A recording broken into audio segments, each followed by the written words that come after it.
As time moves forward and as things advance, it's quite easy to look back in the past with rose-tinted glasses, to feel nostalgia for how things were in comparison to how things are now. Like a gambler who reminisces about the times he wasn't $3,000 in credit card debt. But what happens if you try to hold on to those memories as hard as you can and refuse to let go? This is the story I want to recount to you today. Since its creation, the internet has had many stories of people with iron wills, endurance, and the drive to... Okay, I'll admit, I might be overselling this story a little bit, so how about we just skip the whole intro and just start from the start. Xbox Live, launched in 2002, was console's first major step into online gaming before it became as commonplace as it is today. It was a magical place, where friendships were formed. Bro, man, you sent me a message first, yeah? I live in Smethwick, Birmingham. If you want the fucking brawl, come down Smethwick, ask for Danny G. I'll come out of my house and I'll break your fucking leg. Fun was had,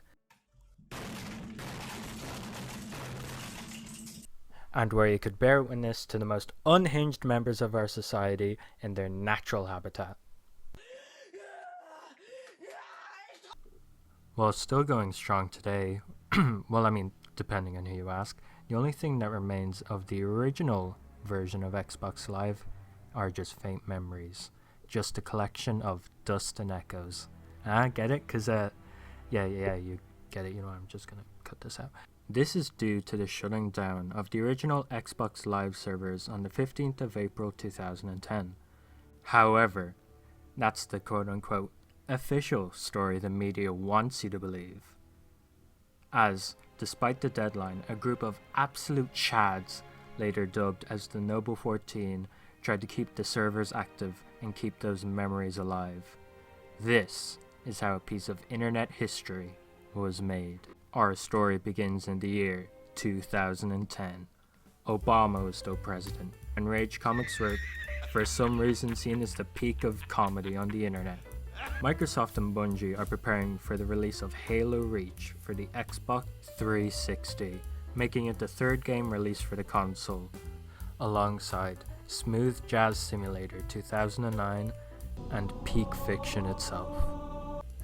At this point, the vast majority of players have already made the switch from the original Xbox to the Xbox 360, so Microsoft had a big brain idea. Shut down the OG Xbox Live servers.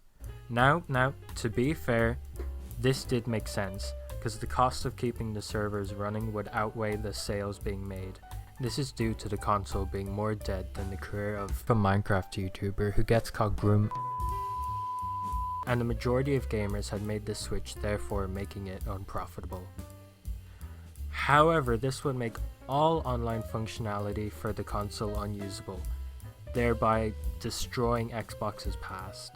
So, Microsoft made an announcement saying all servers will be shut down on April 15th, 2010, setting the doomsday clock in motion. Now, this caused a little bit of a panic. Gamers went out in droves to protest, creating large amounts of... Okay, again, that's an exaggeration. There's actually just some complaints on forums, and as we all know, companies definitely listen to people complaining on the internet. However, the majority of people accepted the end.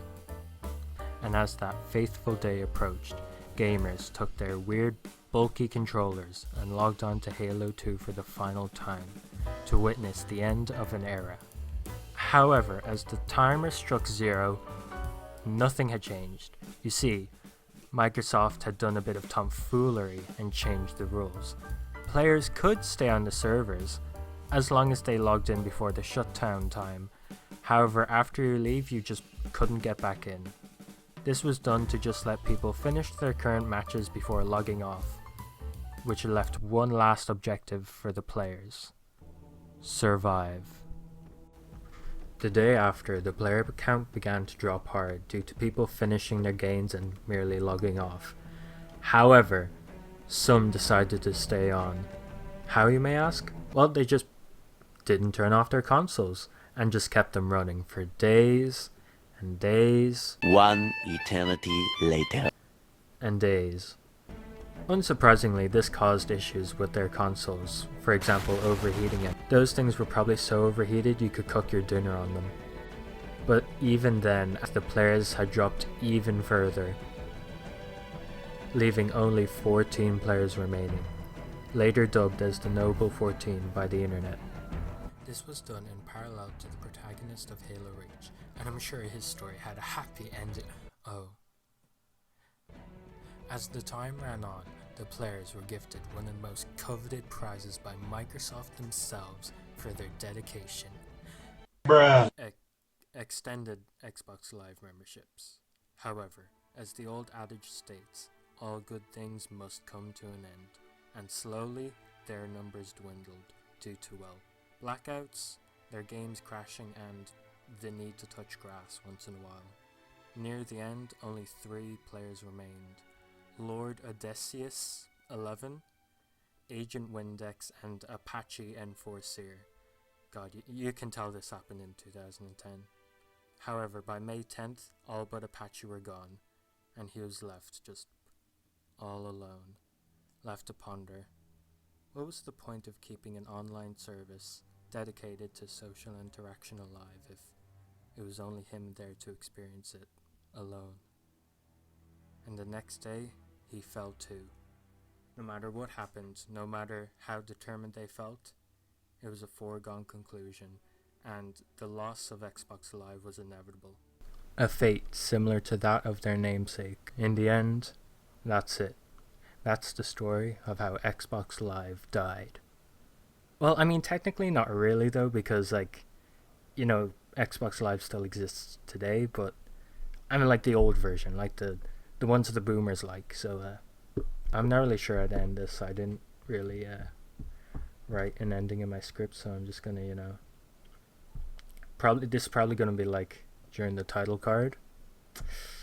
I think this is the part where I'm supposed to like e-beg for you to subscribe, so